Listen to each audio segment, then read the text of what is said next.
very exciting what's happening because people are connecting all over the planet. Yeah. And we're all a part of that. And who knows where it's going to all lead? You know, eventually. It's people are waking up by the thousands. Just last night, I was talking to a gentleman, Vietnam veteran, who had served during the same time that my dad and Dave Corso had served. That's all another story. I don't know if I told you that my dad and Dave served with each other. Yeah, I know. And there's like so many synchronicities yeah. there that is so, I mean, that's completely bizarre. Not only are you connected to Corso and Duncan, but your father is connected to Corso at least. And I mean, that in and of itself is just, like, where does this come from? This is so bizarre. Well, as far as my family, it's absolute bloodline. I mean, I just recently got some information that I have not yet confirmed, but I did get some fairly good information that my grandfather, who died under mysterious causes, no autopsy, no funeral, was a high military or government member in some aspect of Operation Paperclip, who was one of the officials that was assigned in relocating the German Nazi scientists. No, I'm not. That's well, that actually points to why you may have ended up where you did. And my father and my sister. Right, yeah, your sister. But I have no knowledge of if my older brother was at all. I don't think he was, but I do fear that he may be drawn in because of his direct connections with NASA, and he's climbed up the ranks in the scientific field. You know, he was diagnosed with autism as a kid, but his IQ is off the charts, and you know, he is 32 now, and he's got his like PhD in astronomical physics, nanotechnology.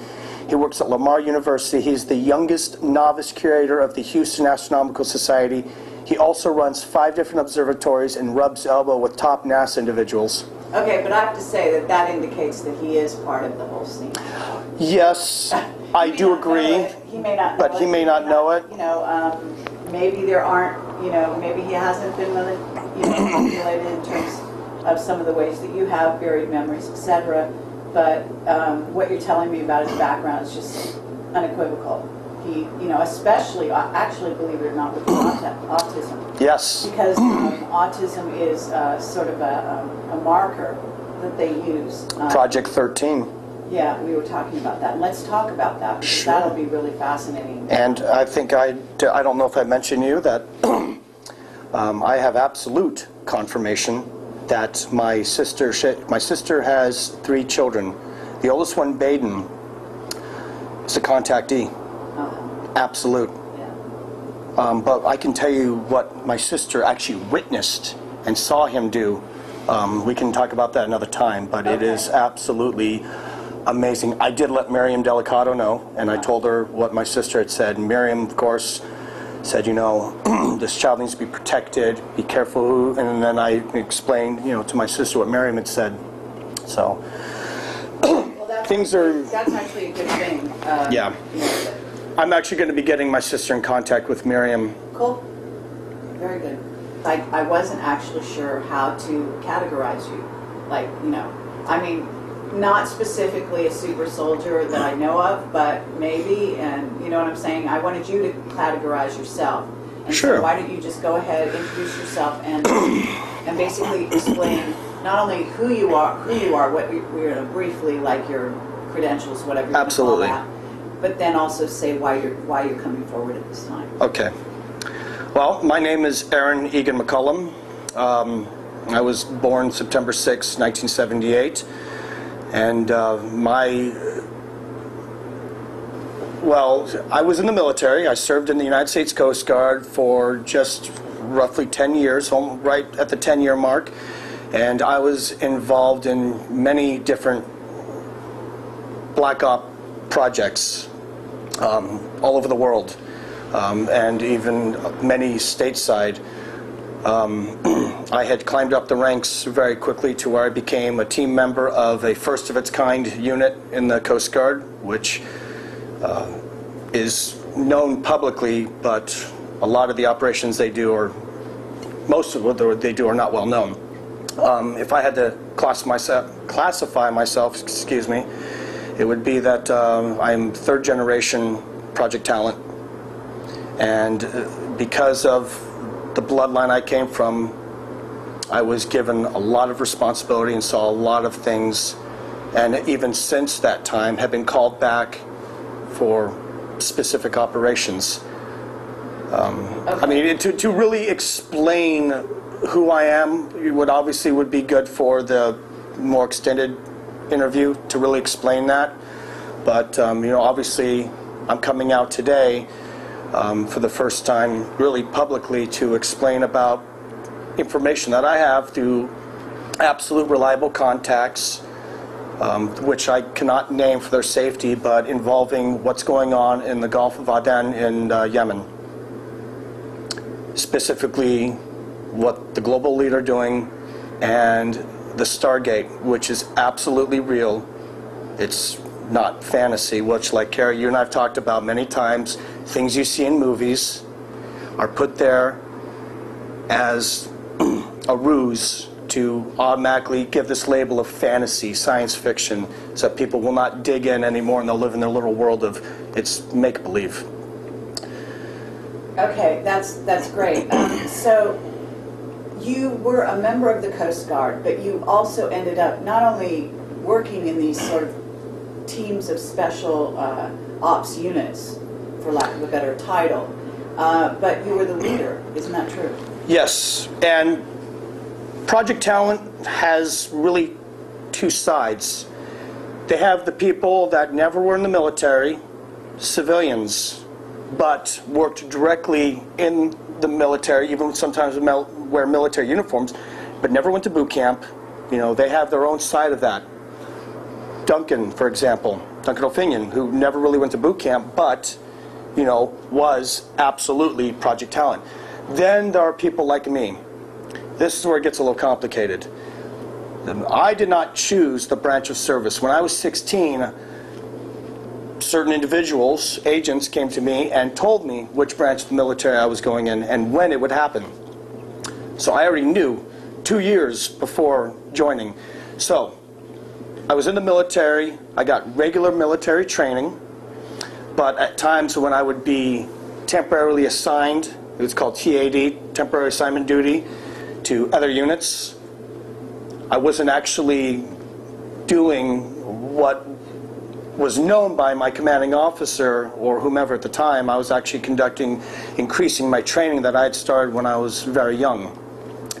So I wore two hats.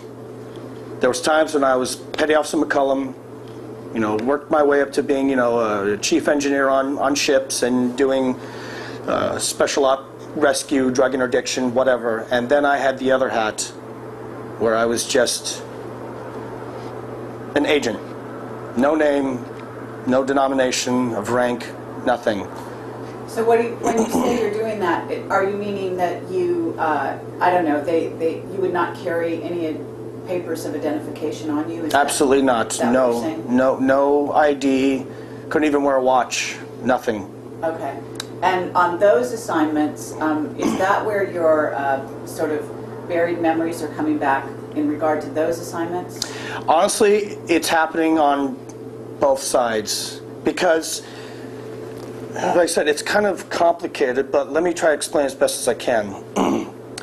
I did a lot of operations where I just wore my Coast Guard hat, and I was, Petty Officer Mccollum, but I was actually leading umbrella operations that actually had a black operation happening underneath that I was tied to.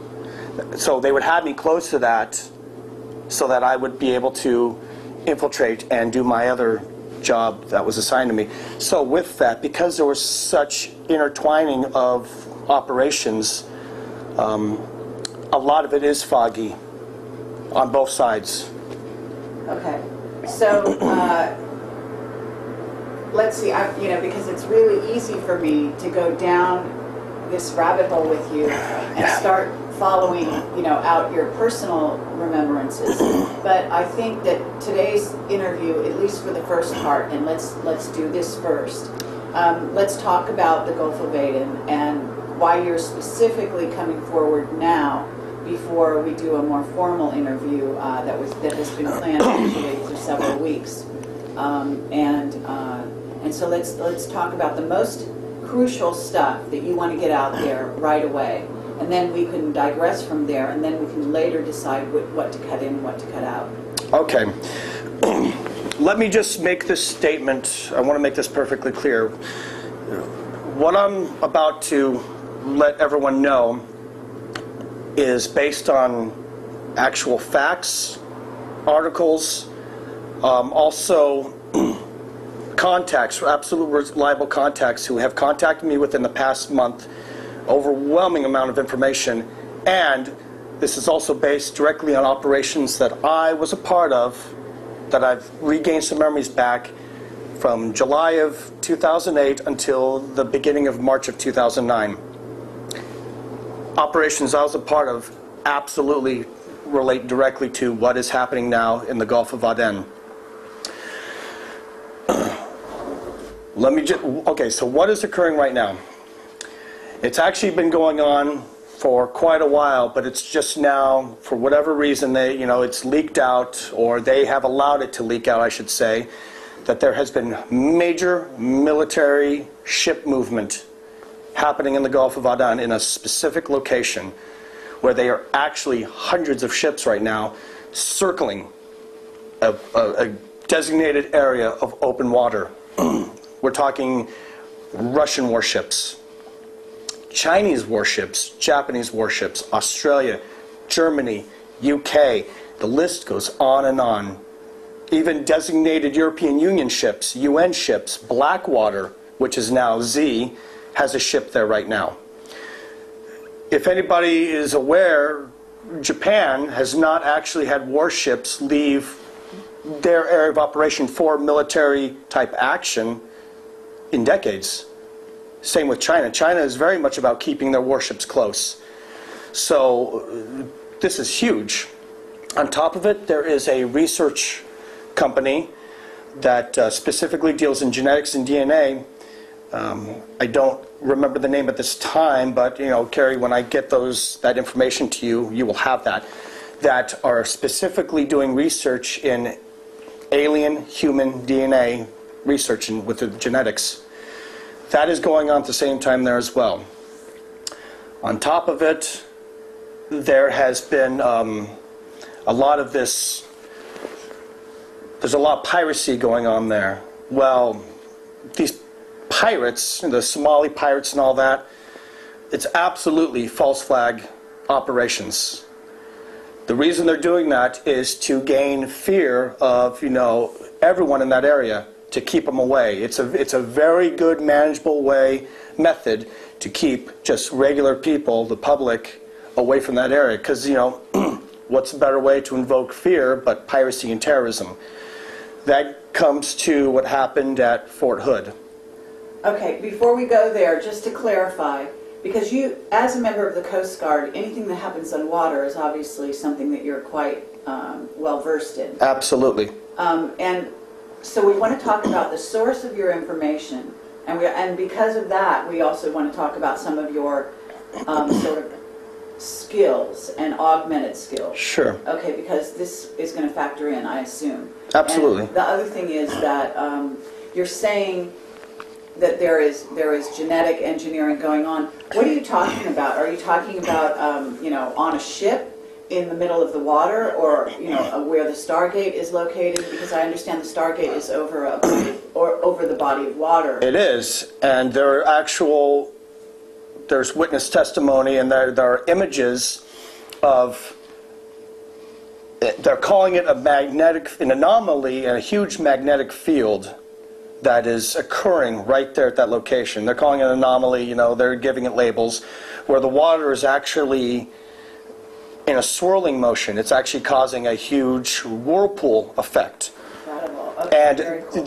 There has been actual sightings, and you can find this online, of where they have seen a part of it actually come up.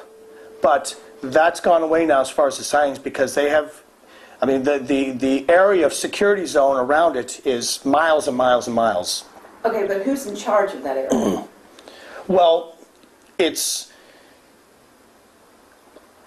I'm not quite sure, to be honest, of who exactly is in charge, but I can tell you who I would be not surprised if it's in charge is obviously members of the global elite, the power to be. What I think is who was in charge now, I think is going to change or may have already changed, but I have not yet been able to get confirmation on it. When something like this occurs, is a Stargate something that had not been discovered? Had it been put to rest and there was no interest in it? These are possibilities, but when something like this comes up, certain projects that are still very much happening under the name of Mark Ultra come in and assume command as per direction of certain members of the global elite. Okay, and when you say Mark Ultra, you're actually saying MK Ultra, that it's a different designation? I don't understand. Well, Mark, MK is actually used for designation of projects, things. That's just me in my military talk. When in the military, it's actually referred to as Mark Ultra. Like you have certain flares that you use, like the Mark 134, but you look at it and it says MK 134. I see.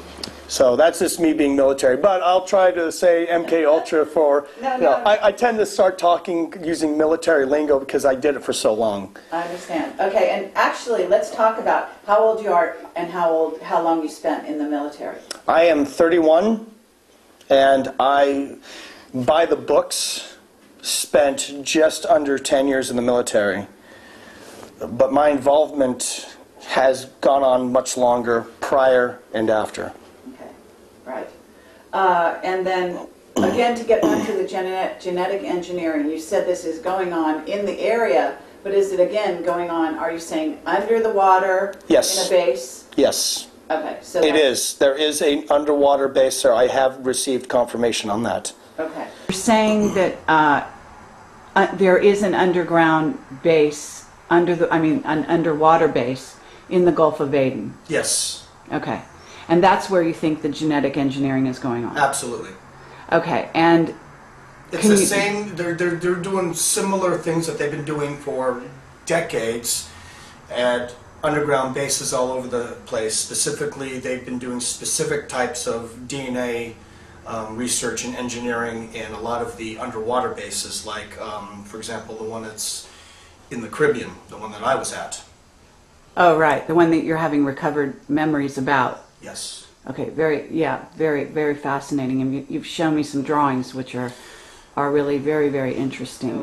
What is the source of your intel?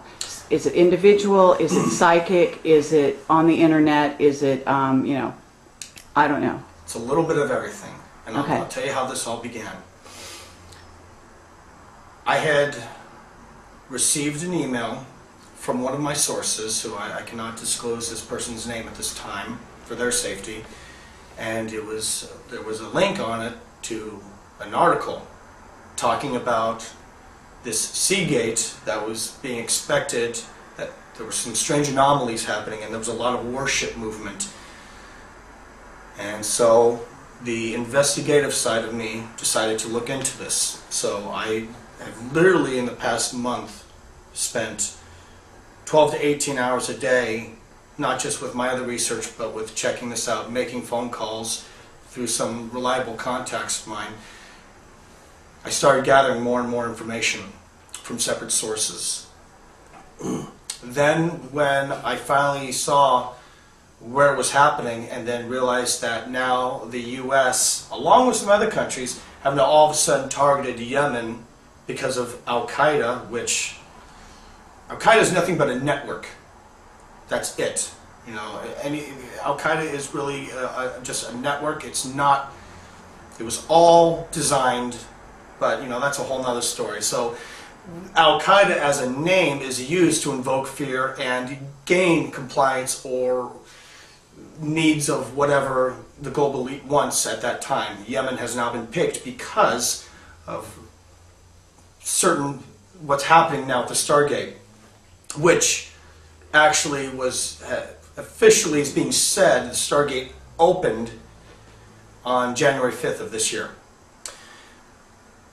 the other information, so I started making phone calls. Then I started getting more emails. Well, wait a minute. You're saying the Stargate over Gulf of Aden opened on January 5th of 2010 or 2009? What I know for a fact is that it opened up on January 5th of this year, of 2010. Okay. Now, because I've heard more information about this, there is information out there saying that the Stargate was identified prior to that. Absolutely, yes. Okay. Yes, it's been going on. Things started really getting on the internet and the news. Really started a couple months ago. Okay. In December, it's now all over. I have a whole file that I tried to get, which I will get to, of tons of information, even stuff on YouTube. And believe it, the stuff on YouTube, there's a lot of garbage on YouTube, but there's certain videos on YouTube. If you YouTube Stargate Gulf of Aden, you will see things are absolute facts. Okay. Based on other people that have gathered information. However, it's been known, this Stargate in the Gulf of Aden has been known for quite a while, and a lot of certain countries want to have their hand in the cookie jar. And one country wants to have more of a hand in the cookie jar than the other country.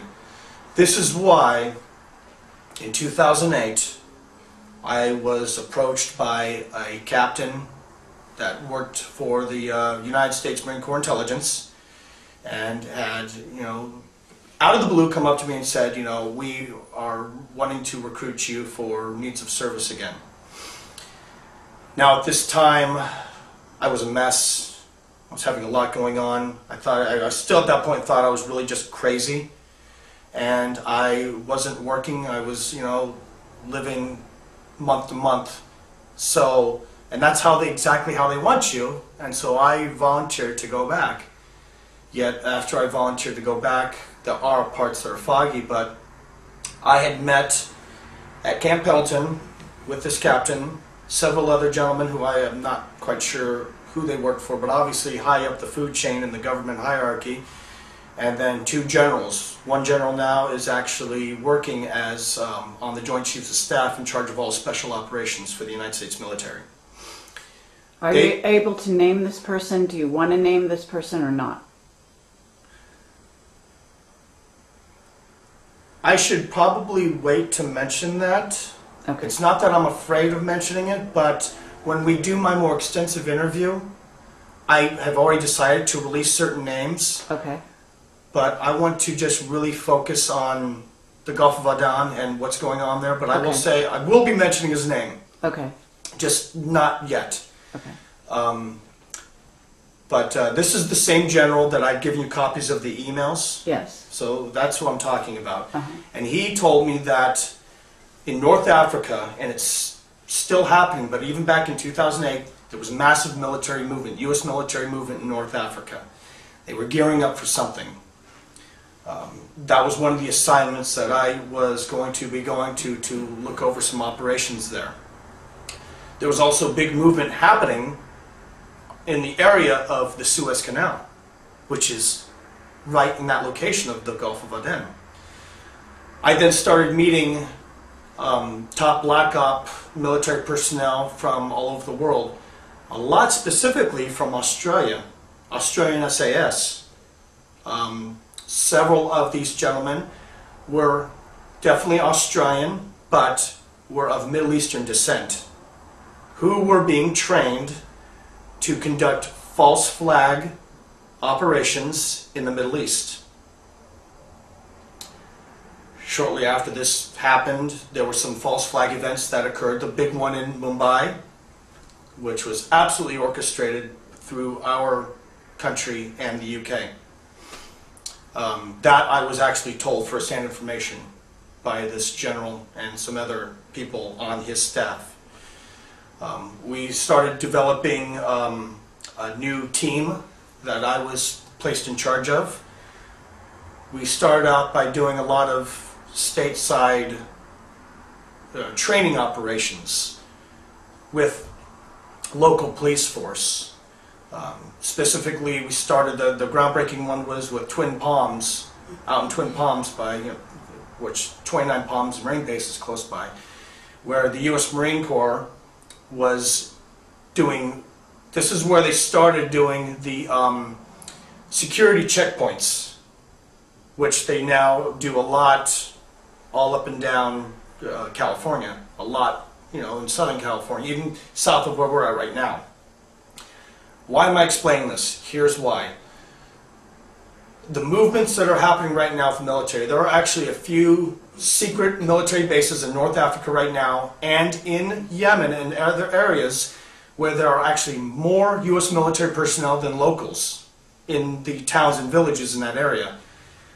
Why are all these false flag operations happening? Okay, I'm getting to the very important point. The very important point is these small false flag operations that have been happening, the operations that I dealt with actually conducting false flag operations, even having movement of UN vehicles here in California, which I witnessed. I saw caravans, I talked to people, even to the point where I was with a team walking around downtown Pasadena just before New Year's Eve, because we had received intel, which I later found out was false, but they told regular military personnel and local police that a munitions train that was coming from Barstow to Camp Pendleton, after a check in Barstow, they realized that 5,000 pounds of C4 explosive was missing off the train. Immediately, high alert was put in, security checkpoints were placed all over the place. I found out that this was not true. I started doing some of my own digging into finding out why this was all going on. Shortly after that, I was dropped from the project.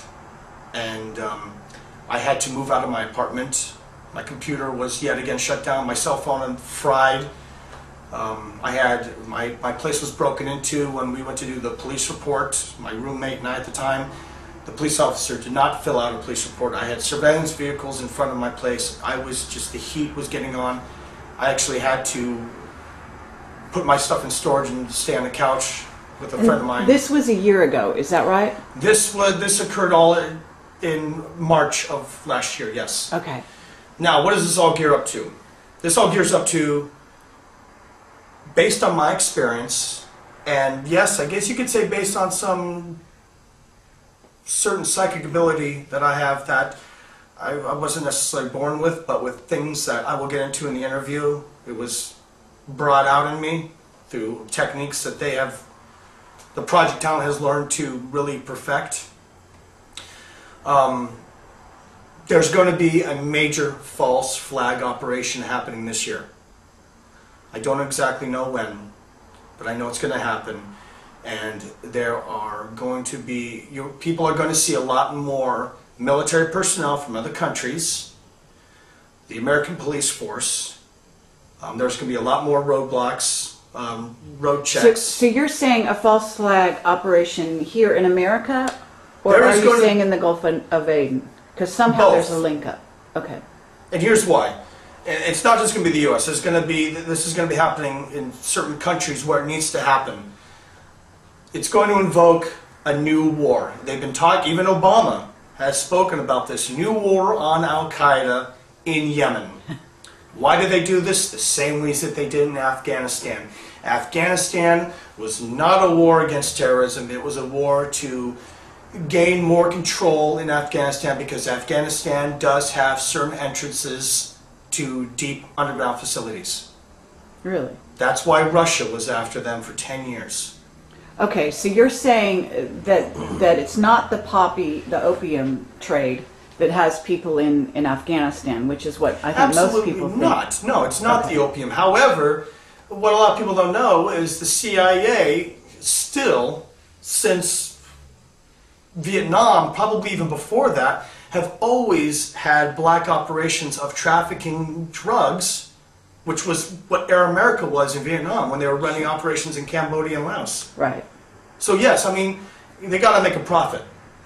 War is not just intent; war is profit. That's why we have the bankers that are part of the Bilderberg Group and the Bohemian Grove and other societies, Club of Rome and whatnot. This false flag operation is going to evoke a new war on terrorism in Yemen. It's going to happen. We're on the brink. There's major military movement. There are military training camps being set up in Yemen right now by our government that are training the Yemen military to go after the terrorist movement there. It's even been said on the news, and you can find this online, that they're making claims that Al-Qaeda has now built a larger base in Yemen that exists in Afghanistan or Pakistan. Absolute garbage. Okay. So as far as Yemen and the Gulf of Aden, how do these work together? In other words, what is the countries bordering the Gulf of Aden? Yes. So is that why it's being targeted specifically because the Stargate is in the over the water? Oh yes, absolutely. Yemen is ground zero. Okay. And let's talk about, if you know this or you have a theory on what's going on with that Stargate. Do you have any idea? All I can give you now is theory, but I encourage everybody that's going to see this to do your own research. Everything I tell you, do your own research, because, if you don't question, you don't research, you're not learning and you're not waking up. Based on my experience with a project that I was a part of, that again we will discuss in my full interview, I have two theories. Okay, one theory is that there are extraterrestrial beings that no doubt are opening, or just now really coming about doing something with the Stargate for a definite purpose. Now, are these extraterrestrials friendly or are they unfriendly? It could be two possibilities. I do not know yet, but I am working on to finding out through some very reliable contacts. If they are indeed friendly, then they have opened it up, because we are coming to a time in our world. 2012 is not the end, but I definitely believe that big things are going to be happening, and we do have friendly extraterrestrials that want to see us really become the world we're supposed to be. They're not going to come in and rescue us, but they definitely do things to help assist us move along. Are these the extraterrestrials that decided to open up this Stargate? And if they are, is the military and the global elite going to do everything they can to prevent this from happening, so that they can continue their agenda, the agenda that they have been told they have to accomplish within a certain allotted time, or certain beings are going to step in? That's absolute. And that's the negative agenda that they are trying to roll out. In other words, that certain negative beings, negatively oriented beings, in other words, service to self, are going to step in if the global elite are unable to handle this themselves. Is Absolutely. that what you're saying? Absolutely. Okay, very interesting. Now, but the other side of it is that, is this Stargate do the unfriendly extraterrestrials, are they running the show with this Stargate, and the military is there as really the servants, because that's really what the global elite are. They're not in power, people. They are serving someone else, something else, or whatever you want to classify them as. Okay, and what you're saying in terms of the Gulf of Aden, are you saying that Stargate could be letting in, perhaps? In other words, it could be incoming, could be outgoing, could be going both ways. Both. Okay, but what the build-up militarily there will be not only to have control over the Stargate on the one hand, but on the other hand, to make sure, like if it was a negative purpose, there could be negative ETs coming through. Absolutely. Okay. But with underwater bases, every single underwater base, there is at least some presence of extraterrestrials there. But I will tell you, none of them are friendly. Yeah, None right. of them are. If they're working with the military, I think it's a sort of a no-brainer. And they're really running the show. But see, they're clever. They're able to calculate and do things in such a way to where the powers that be think that they're have control, but they don't. With this specific underwater base off the coast in the Gulf of Aden,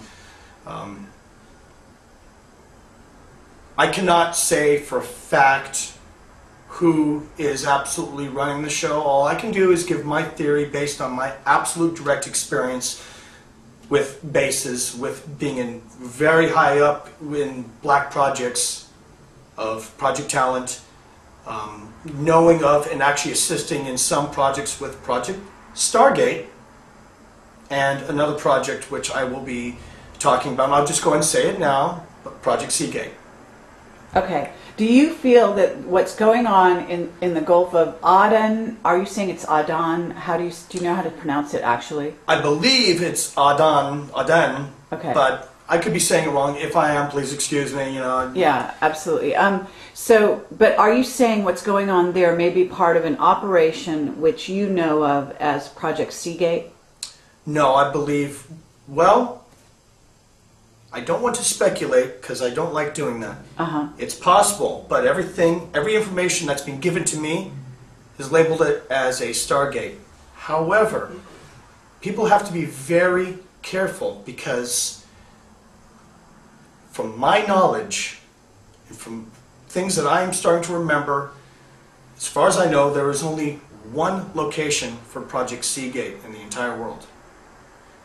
Could I be wrong? Was there information that even I wasn't privy to? It's possible, but I doubt it. And that's about an underwater base that's located in Puerto Rico area? Yes, it's in the area of Puerto Rico. Okay. And that's the one you have recovered memories about? Yes. Okay. Have you ever been to the Gulf of Aden? Not that I recall. Okay. If I have, I don't remember, but you know, with all the information, everything that I've shared with you on the many times that we've talked and gotten together, I probably have maybe, if I really sat down and think, I probably have regained maybe, 40% of my memories. Why this is happening with me at such a young age, I don't know. Because as you know from your experience with others, usually people are much older. But through some other contexts, I have been told, it's a little hard for me to swallow, but I've been told that there is a very specific reason why I specifically have been regaining these memories. And it's not for a bad purpose, it's for a good purpose. Unfortunately, there are times when I'm still triggered and am taken elsewhere to do things, as recently as just a couple months ago, where I have 2 days I cannot account for. Okay, so we've got a Stargate in Gulf of Aden. We've got false flag operations. We just had one in which, whatever they call the underwear bomber or whatever, in which he was basically let on a plane without a passport. Now, is this part of that operation? Because it seems like it's like the opening act in a certain sense. It is, because there has been recent information saying that not only him, but the shooter in Fort Hood, now all of a sudden this information is coming out that they both had connections with terrorists, with Al-Qaeda in Yemen. Okay. And it's just popped up within the past week, if I remember right. How convenient. Okay, so we have a major operation happening in Yemen right now. What about, are you, like, is there any other extenuating circumstance or any involvement? Because you said there's a lot of ships in that area. We've got the water sort of churning under some electromagnetic anomaly going on. Yes. What's going on between the powers that be that you know of in terms of the ships? Are you in touch with, for example, any, I don't know, crew or military personnel in regard to any of that? Yes, I am. Okay. Do you want to talk about? They even the Coast Guard. It's not just U.S. Navy. There are U.S. Coast Guard ships, cutters as they're called in the Coast Guard, that are there. The people that I'm talking to, that I worked with on the side of just being regular petty officer Mccollum in the Coast Guard. So They are not fully aware, but they have contacted me and said, you know, Aaron, something weird is going on, and I can't quite place it, and they've never seen anything like it. I have a few other friends of mine that are actually in Coast Guard intelligence that have contacted me because they are aware of this kind of campaign that I'm doing, making amends for what I was part of. So there is big movement there, absolute. The contacts that I've spoken to said that even they, when questioned about it, they're told that it is strictly for enforcing to the anti-piracy and to help with escorting movements through the Suez Canal. Because apparently the Suez Canal is so backed up with ship transports. I have never, ever heard of there being a problem with backed up ships going through the Suez Canal. Never heard that. Okay, so if they're going through the Suez Canal, where would they be headed? I mean, there's got to be more than one destination for those ships, right, in theory? Yeah, absolutely. Okay, for example... Well, I mean, the Suez Canal is a main shipping canal. So they could be just going through to bound for other areas, right? Oh yes, no, not just all headed for Yemen. No, not at all. I mean, because if they did that, it would raise too much suspicion. So what they do is they will indeed keep operations normal. Container ships, oil ships will still be allowed to go through it. It's just, and this, the reason they're able to do it so well is because the location of the Stargate in the Gulf of Aden is kind of in the off-beaten path. It's not actually directly in the channel. Right. But as far as, you said that you have information, and I don't know if this is public information, that there are ships from other countries. In other words, I think you mentioned Japan and China and Russia. It is public information. Okay. There are European Union ships, NATO ships, okay, from Japan, Russia, Germany, the UK, United States, Australia, and the list goes on and on. And yes, it is public information. They're talking about right now. It will be included. I have a specific information that when I give it to you so that you can, look through your own, it's absolute. This is out there. Get on your computer, Google Gulf of Aden, Google Gulf of Aden Stargate, Google War on Yemen. You Google any of those things and you will get pages and pages of not just articles, but of YouTube videos and other pieces of information. People need to look at this because with that, once you start digging, it's amazing, not surprising to me, but it'll be amazing to people that they will realize that you will see an article and it's directly tied to the label of false flag war. We are going to be moving massive troops into Yemen. Yemen is the next battleground, and it's going to happen this year. As far as my knowledge and my intuition and everything else that I've gathered, it's going to happen this year. If it doesn't happen this year, and if I'm wrong, good. I hope that my intuition's wrong, but unfortunately, my little gut feeling that I get is 99% right, and sometimes I actually get angry at myself when I'm right about things because I don't want to see these things happen. So if year 2010 goes on and we don't go into a police state or we don't have more false flags in the country, if this, what I believe is going to be a terrible war happening in Yemen, if that does not occur, then good. But everything that I've gathered, all my information, my contacts have told me otherwise. Well, let me ask you this. I know you have some interesting abilities associated with water. Isn't that right? And I remember that dolphins have been used by the military to actually perform feats and to actually do operations basically. Oh, yes. Over by Saudi Arabia and over in that area. So I'm thinking that with this, what's going on in the Gulf of Aden, basically there has to be something involving dolphins and possibly other, you know, sea animals like whales. But I'm just curious, has there been any information about how about the dolphins in that area or anything else?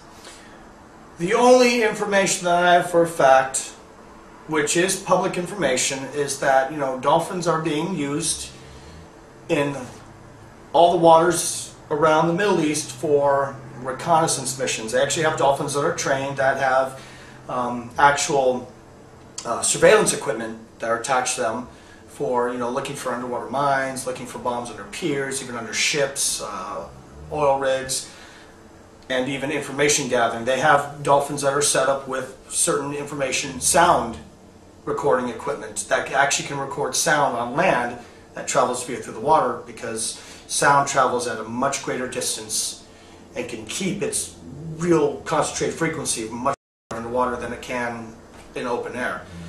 Do I have any information that dolphins are specifically being used in the Gulf of Aden for whatever intents and purposes with this Stargate? No, I don't.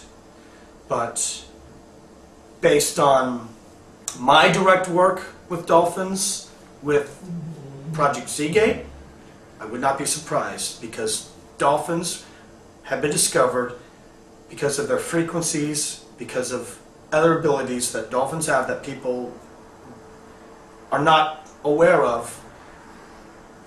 They discovered a while ago, you know, however long, at least I know for at least 20 or maybe even 30 years, that dolphins directly have, because of their frequency, because of what they can do, are almost used as a medium for travel via the Seagate. What do you mean by that? Travel? Are you talking about time travel? I'm talking about not just time travel, I'm talking about traveling to other locations in the universe. Okay, and how are dolphins used in that regard? It was found that, well, with the Seagate, everything is done, frequencies which are used, which they found, frequencies are used to actually put you on the molecular level in a different state. This way your body can actually handle traveling great distances. Okay, I know what you mean. You mean, in other words, if humans are put